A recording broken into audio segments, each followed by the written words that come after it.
Hey everyone, I'm Lucy. And I'm Tamoor. And we're here to break down the season finale of season 2 of Westworld. Can you believe it's been 10 weeks? I can. I can. I 100% can. The episode's called The Passenger, so if you haven't seen it yet, turn away now because we're going to spoil the crap out of it. There's a lot to discuss.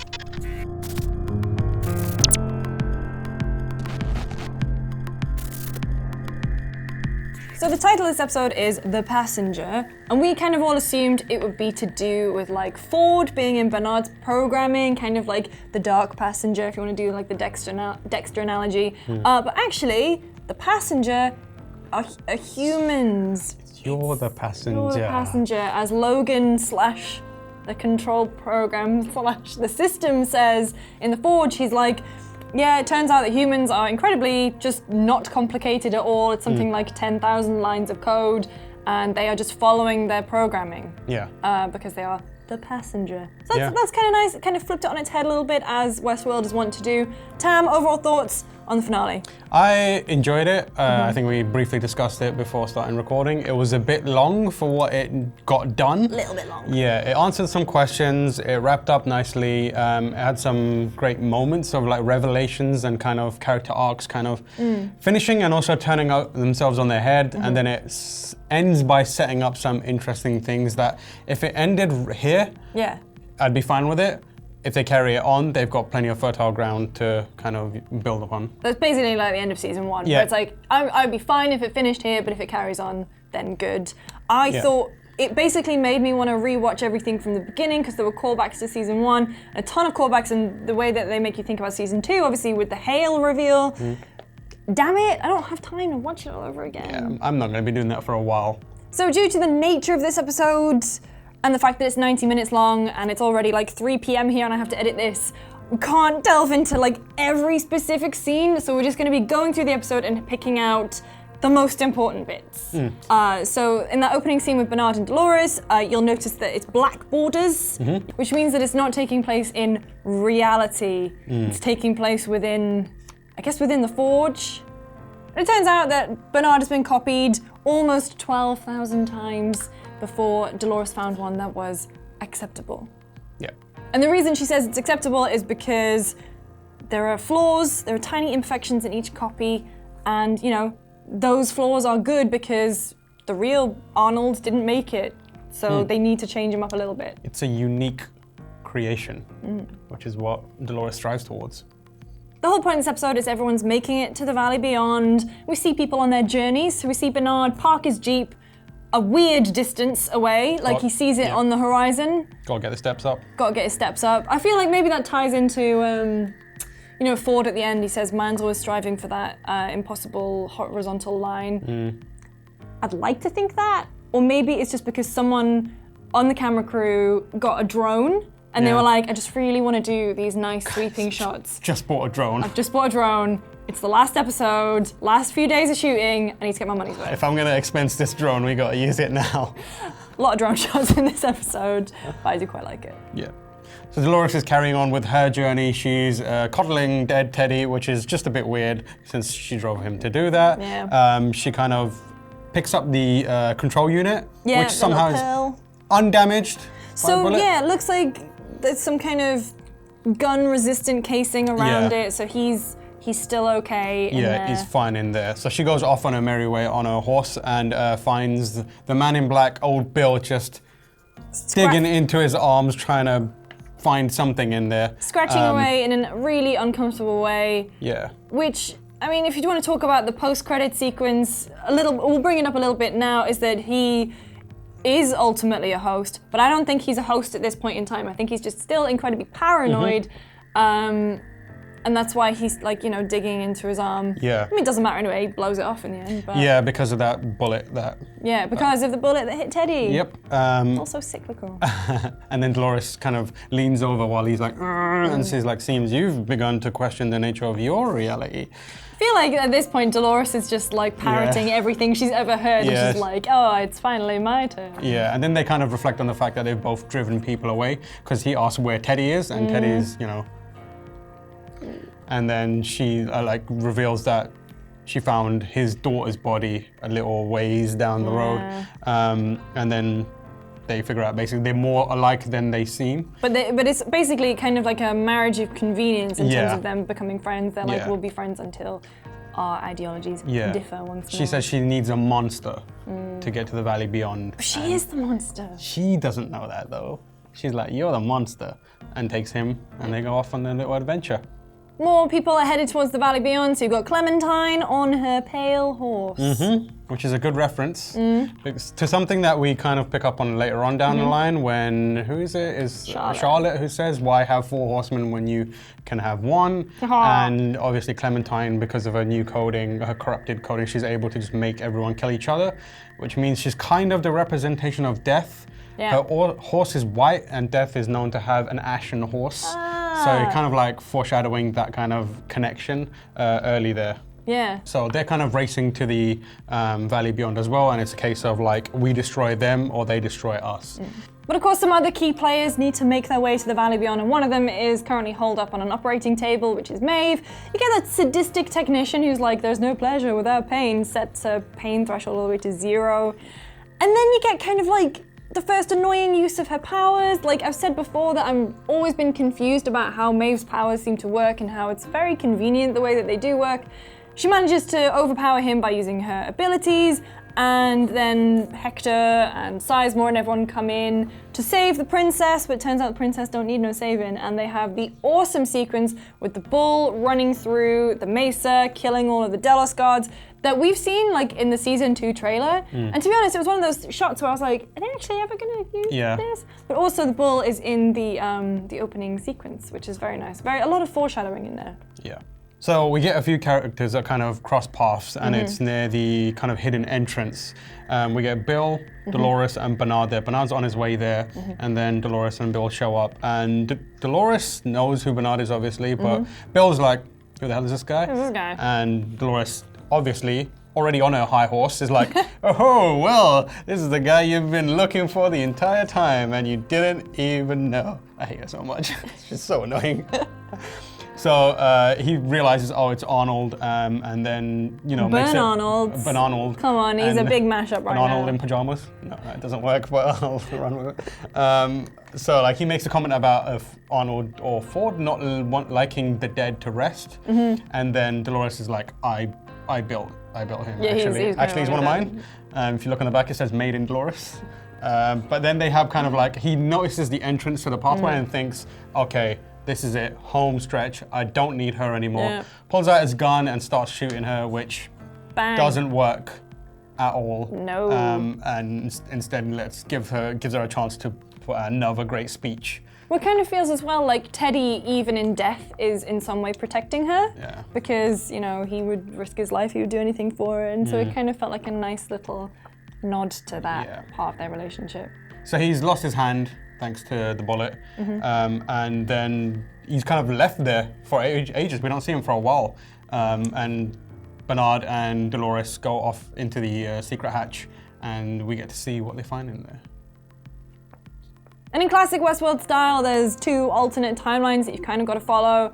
Bernard has a time slip, he realizes he goes there later, so this is the past, and then he jumps to the future timeline where he comes there with Strand and Hale and Costa, comes down and finds dead Dolores, and you know they're still desperately searching for Abernathy's Pearl, I guess, his control unit, so they can unlock all the park data of 4 million guests at $40,000 a day. That's a pretty penny. Yeah.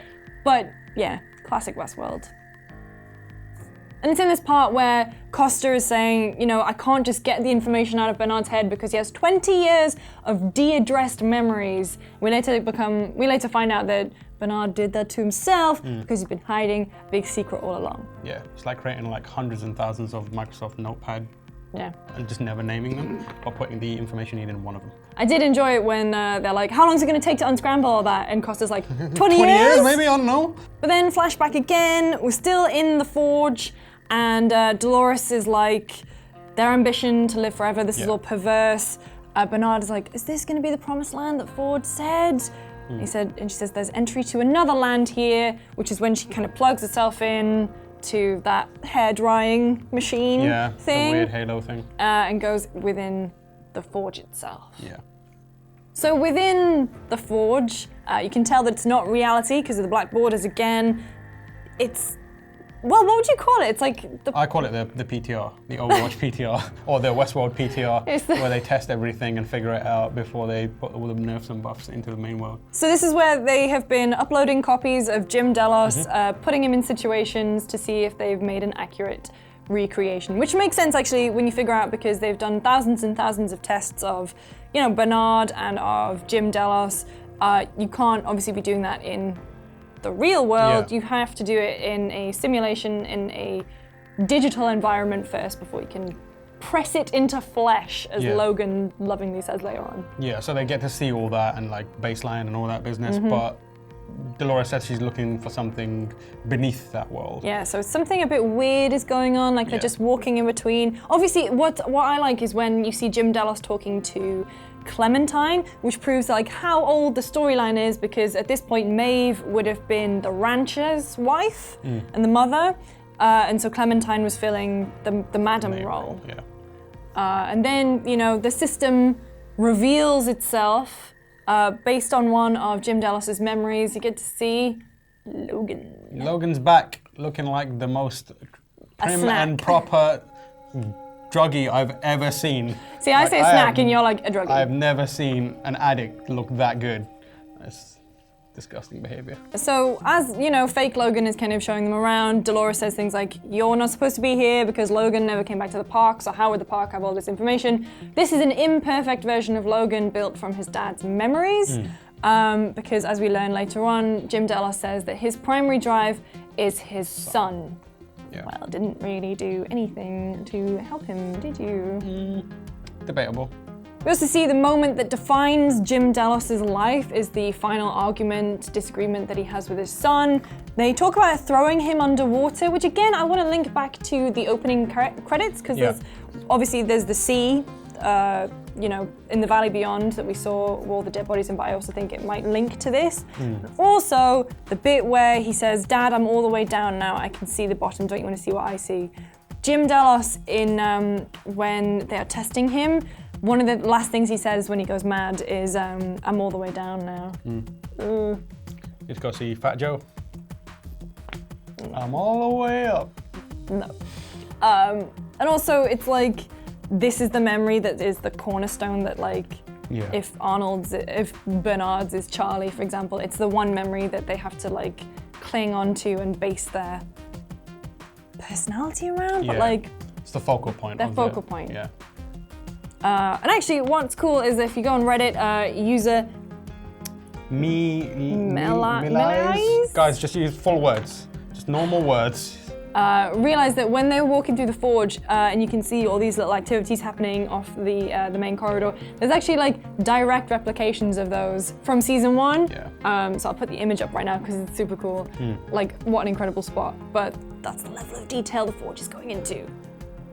So now that we have Logan, the system, we get to learn some hard truths about humanity, which they've all been culminating to this revelation that humans aren't that interesting. We're not that great. Not that great.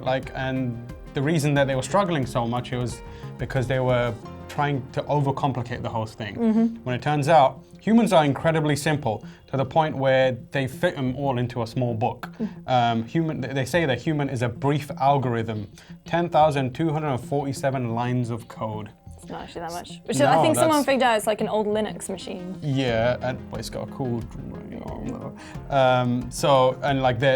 He continues to dunk on humans, being like, they're quite predictable, you know, they're easy to kind of encapsulate in a small book. And they're just the passenger. Yeah, they are the passenger. And I like the use of a book because it represents that simplicity really well, you know, and it's an analog thing in a digital age, which Ford said in episode 7, the human mind is the last analog device in a digital world. A little bit of foreshadowing there as well. There's also Dolores popping up saying Jim's dead. He's dead, Jim. He's dead, Jim. He's dead, Jim. He's dead, Jim. Another thing is, so Logan saying like, I recreated every single guest, and again, another dunk on humanity is that humans are basically, they go between love and pride, but there are some exceptions. So we know that some are irredeemable, and then it's like a very obvious cut to the Man in Black. to Bill. And obviously when Bill found his profile a couple of episodes ago and he had the super, super rare personality type, you know, so clearly he is the irredeemable one. Yeah. And he says none of them are truly in control of their action. Grim.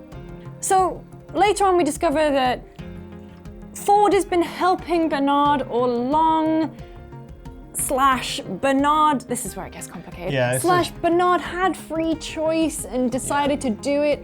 Either way, Logan is like, you told me to give Dolores anything she wants when she comes in. Yeah. You told me that, and you set this up ages ago. So was that Bernard? Was that Ford? It's a very human that thing. Arnold? It's like kind of weirdly human, like manifesting your will in something inspirational or aspirational, and maybe that for him was Ford. Like he used the image of Ford to propel him into what he subconsciously knew he needed to do, or would learn what he needed to do. I don't even what I just said makes no sense to me now. Like ignore all of that. But either way, Bernard Arnold, because it could have been any one of them, gave Logan the system permission to give Dolores all of the information on all the human beings that they've collected over the years, and with that knowledge, she is going to lead the hosts to, well, at the moment in time, she wants to lead them to death. What are you talking about? I have no idea what you're saying anymore. And after the great escape from the Mesa with the awesome bull charging scene, Hector, Maeve, Sizemore, Felix, Sylvester, fake Maeve, fake Her Armistice. name is Hanario. Hanario and Armistice are on the way to the Valley Beyond. Yeah. And it's here we have to say goodbye to our favourite little grumpy Englishman, R.I.P. Lee Sizemore. But what's great... Yes, he has his moment.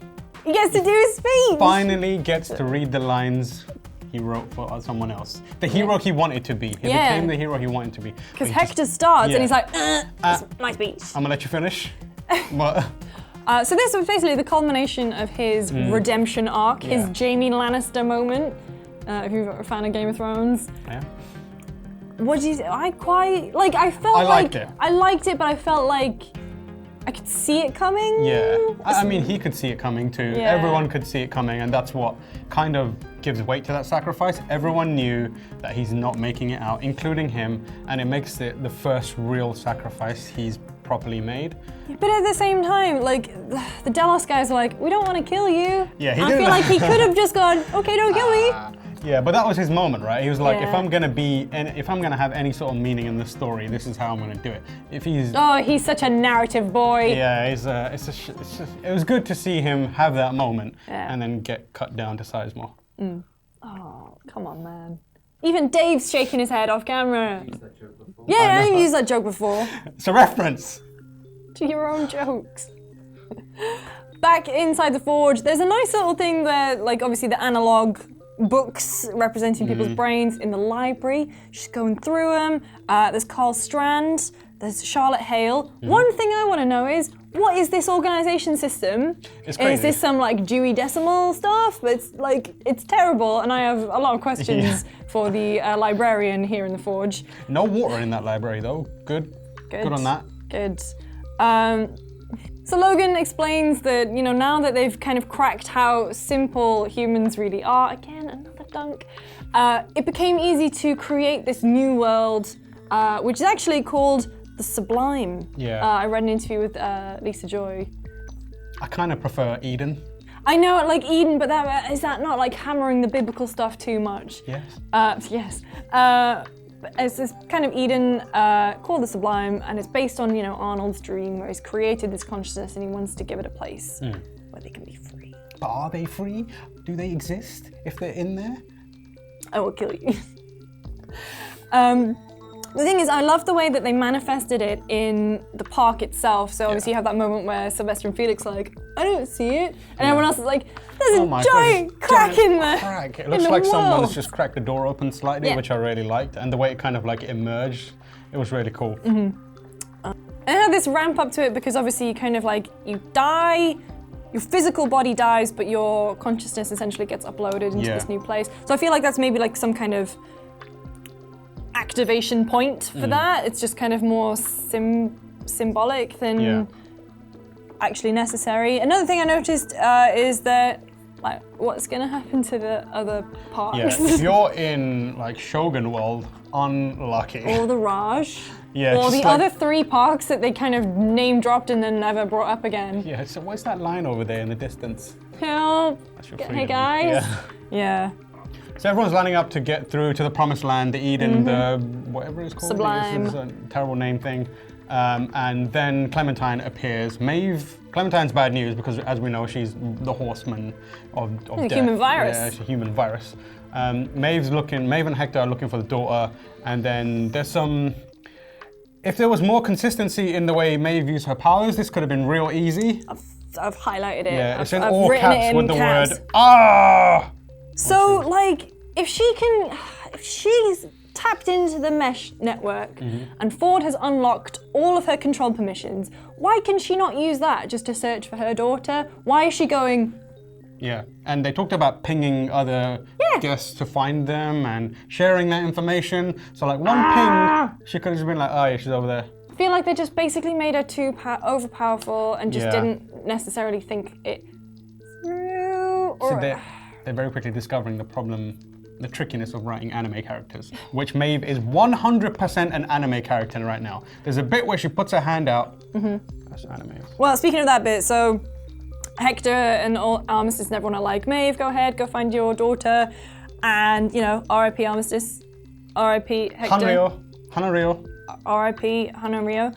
And then Maeve, like, finds her daughter, and, you know, the Horde is coming, Clementine has infected everyone, they're all attacking each other, and she basically does an anime move. Yeah, she kind of does that. And it's like, why the hell didn't you do that earlier? Yeah, lead with that. So this is after, obviously, Clementine's been shot by Armistice, and yet the everything, you know, her plague, it's basically like a massive payload that goes off and infects everyone anyway. But yeah, it's just kind of annoying that didn't necessarily work. No, it's the thing that annoyed me, like, because there's no consistency with her powers. Yeah, it's unclear what she's capable of, like, and because her powers are tied to like what potential impact she can have, like it makes you think like, is she more important than she is? Like, is she really not that important? Like, It's very confusing. Like, it's very confusing. She's got all this ability to control everyone around her, and she focuses it on like finding her daughter, and she doesn't even use it that well. It seems like they. And the daughter seems ungrateful Yeah, as hell. she's just like, I don't. all right. Yeah, I don't really. I mean, there was a moment where she says, I'll be there for you or something like that. Yeah, I'll always love you, I'll I'll always protect love you. you. And the daughter has kind of like a flashback. She has which- a moment of recognition. Yeah, so like I think that was her recognizing that, Yeah. seeing through the kind of like the coding to see that, oh, this was my mom at one point. But and then- still, Yeah. You know, poor Hector, but you loved him. Yeah. I loved him. Anyway, she does the whole take my heart with you when you go, and the daughter, fake Maeve, and Akecheta run through the door. Maeve gets shot up by Delos, but she dies with a smile on her face, and her head seems to be okay, and I feel like that bit at the end means that she's definitely going to be back for season 3, because of the way that Felix and Sylvester were like, oh yeah, we can fix her. They go through, and so here's my question. Akecheta's wife is there. Is that because Maeve put her there? Like, she says, take my heart with me when you go. Or is it because in the Sublime, Akecheta manages, like, anything you want, you can have, essentially. yeah, I don't know about, like, again, this is a problem with Maeve's powers. Like, we don't know what capability she has. Is she able to take someone, some data of another? Is she able to Bluetooth transfer Yeah, if she one can- person into another? If she can airdrop people, like, why isn't she just doing that constantly? That would be so much easier. It's unclear, or it could be just like a realization of what Akecheta wanted, because the Sublime gives you kind of like this freedom, and it kind of gives you your desire, or it's freedom, right? And for him, his freedom is being able to remember Kohana. Yeah. And perhaps it's just that manifestation that her code is not actually there. Yeah. Is anything there? Does it even exist? One other thing I was going to say is that, do you remember ages ago, earlier in the season, where Costa is looking at all of the host data from all the ones that were in the drenched from the Valley Beyond he says that like a third of all hosts have had their memories wiped. Does it mean that by going into the Valley Beyond, I guess you leave like no aspect of you is left behind? Everything about you, your consciousness is put into. It's like system transfer on a 3DS. Like it doesn't copy it over. It's deleting the entire thing. If you want to use that thing, you can't. It's gone forever. Sort your life out, Nintendo. In the Mesa, you have Bernard and Elsie, and I kind of feel like, so you know how Ford was like, oh, Elsie's gonna betray you, she's gonna betray you, she's gonna betray you. It's kind of a bit weird that we didn't necessarily see that pay off. She does say that like, I need to figure out what to do with you, sit down. Yeah. That's not really betraying anyone. But then if you think about Ford never actually being there and it's just Bernard manifesting his own internal thoughts, maybe it was a doubt that Bernard had within himself about Elsie. Oh my God. I don't know what's going on anymore. Anyway, sadly, Elsie copped it at the hands of Hale, but was this Dolores at this point? I don't think so.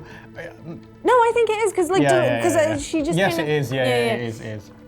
And Hale's like, we weren't just watching Shalora's is like, we weren't just watching the guests. Dololet. We weren't just watching the guests, we were watching all of you. I wish you were the type of person with the moral flexibility that I need.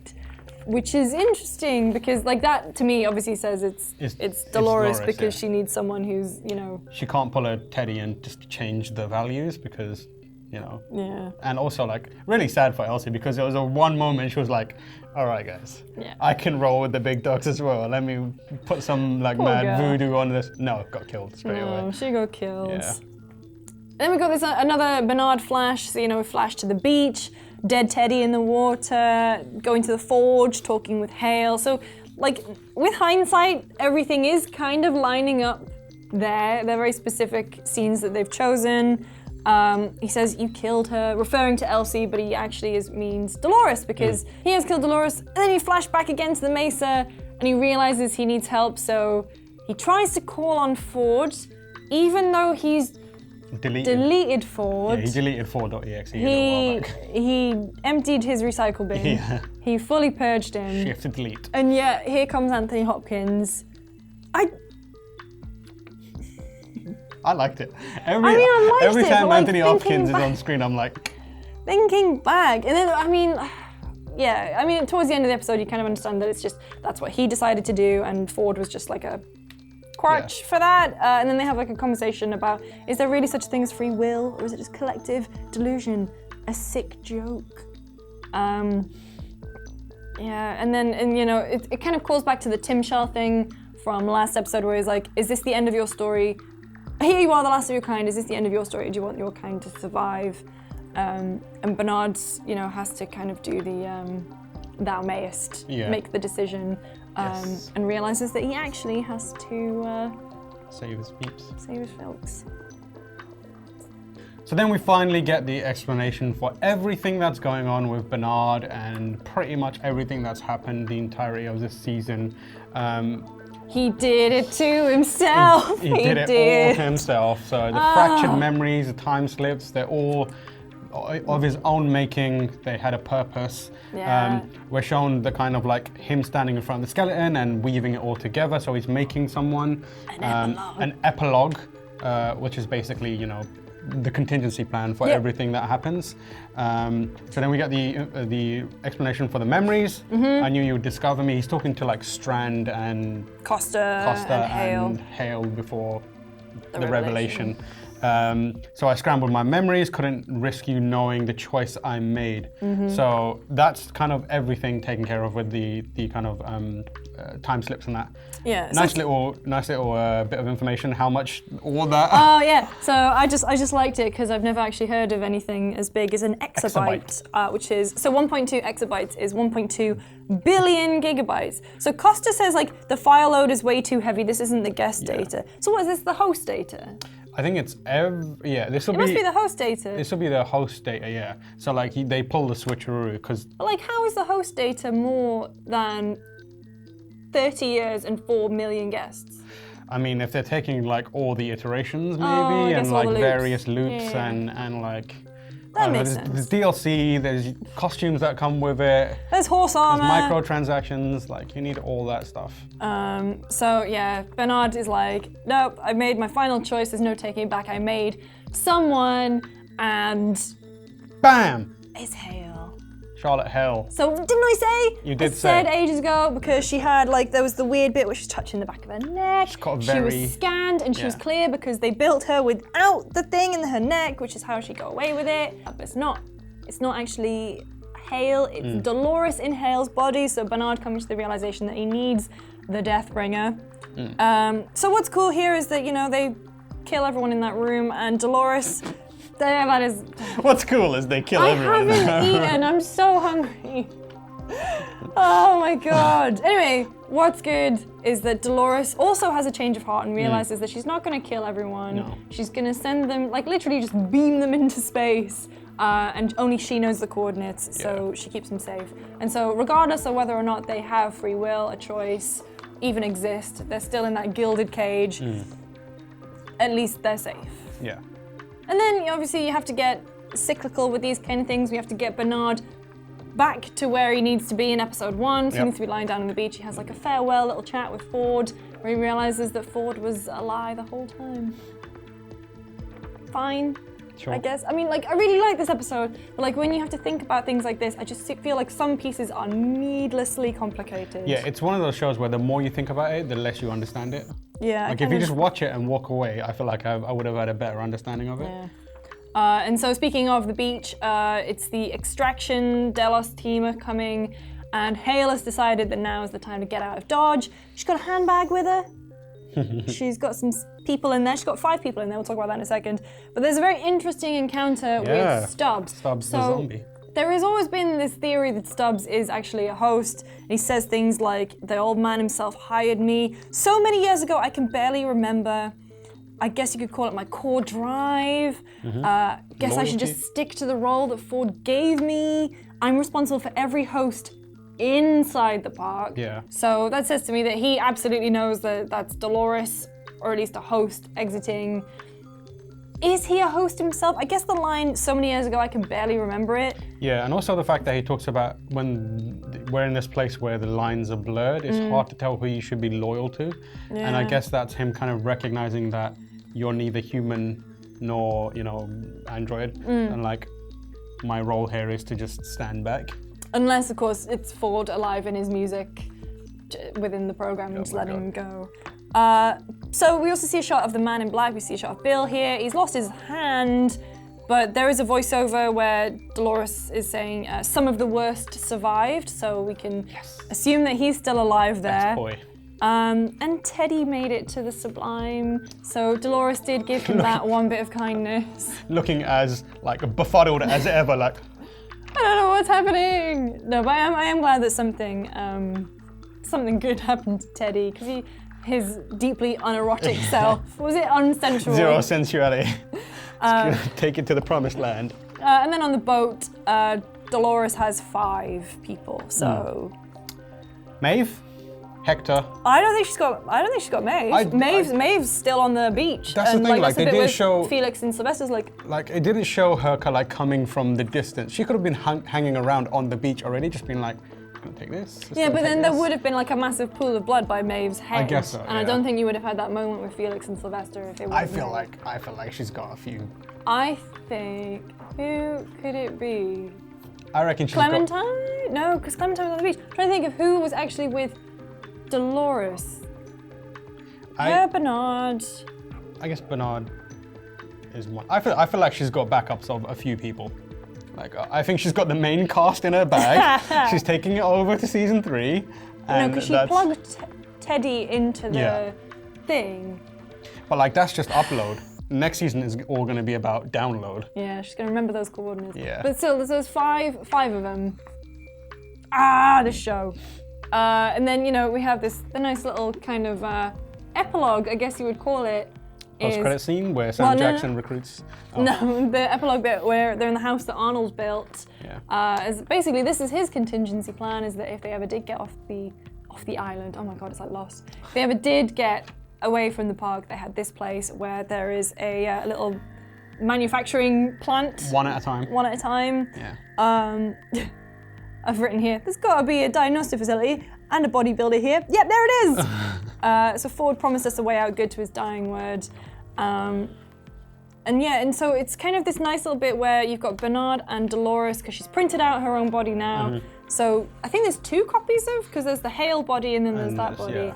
She and Bernard have this moment where they realize that they aren't going to agree on things, and that's fine. It's like the Man in Black and the Lost thing, where the devil and the the Man in it's Black like and, finally coming to terms with and the fact that Jacob. they're going to be eternally at odds with each other. Yeah, and they might die, but they're kind of they just need to endure. Yeah. We have work to do. And so, they get the outfit for Bernard ready. There's a photo of him and Charlie, which just seemed needlessly cool. Yeah. But I guess that is his cornerstone. And Dolores says, we gave each other the beautiful gift of choice. We're the authors of our own story now. Yeah. And then he opens the door into the real world, which will be season 3, probably. But anyway, post-credit sequence. So, read an interview with Lisa Joy. This takes place many, many years in the future. So the Man in Black we saw on the beach lived, and then assume in the real world he died. This is a host copy of Bill, and the loop that he's living is the Westworld Rebellion, and that's the one they're using to determine fidelity. So whether the daughter he killed was real or not? Was she real? Was she not? But the daughter, Emily, in this fidelity test is a host, obviously, because it's years and years in the future, and she hasn't aged. So all of his paranoia, and then he ends up becoming a host anyway. Yeah. Kind of crazy. And it turns out that there's no system that can tell me who I am. He wanted a choice. He wanted to prove that humans had free will, because then what's the difference between a human and a host if they haven't got free will? So that's the future. But I don't know if necessarily Westworld in the future will be that far ahead. Yeah. Because the Forge look pretty beat up. Yeah. And maybe, we'll actually visit another park or something. We didn't even, we're not sure. We didn't even visit Spa World. Yeah. But yeah, I think that's kind of the most exciting thing about it now, the future where they're in the real world, because that's what it is now, right? Yeah. It's the end of Castlevania Lords of Shadows, where Dracula is in the real world now. Oh yeah. And it's all downloading all those people into the real world. Or are they just going to leave them there and repopulate by themselves? Yeah. I think they're coming back. I think she's pulled a good she had to have changed her mind for a reason. Yeah. And for me, I think that is she knows if she's gonna, create this world within their world and perhaps burn it down. But she wants a world without the influence of humans, because humanity is quintessentially evil. So whether she does that by infiltrating the real world and killing everyone, or by going into the Sublime and being in a place safe and away from humans, I don't know. I think she's more on a killing path, which makes Bernard the obvious other side. Yeah. And it's going to be a fight over the people within the Sublime and which side they end on. Deathbringer Dolores. It's only £50 if you buy the Westworld game. Not even kidding, she's mega expensive. And I didn't buy her. I haven't spent any money on that game so far. No. But anyway, that's it for season 2 of Westworld. Thank you for joining us every week as we've been breaking it down. Of course, please put your comments, theories in the box below, because we love reading them. And if you want to come find us on Twitter, I'm at Lisa James Games. I'm at Tamoor H, mega confused. We're still mega confused about this finale. I'm going to take some time. I'll probably do a feature next week about stuff. What actually happened in a less rambly breakdown way. Maybe some kind of timeline. So make sure to look out for that. We'll see you next time. Bye. In the cloud? In the cloud. It's PlayStation Plus. Uploading it and then downloading it. I made 4 game references this time.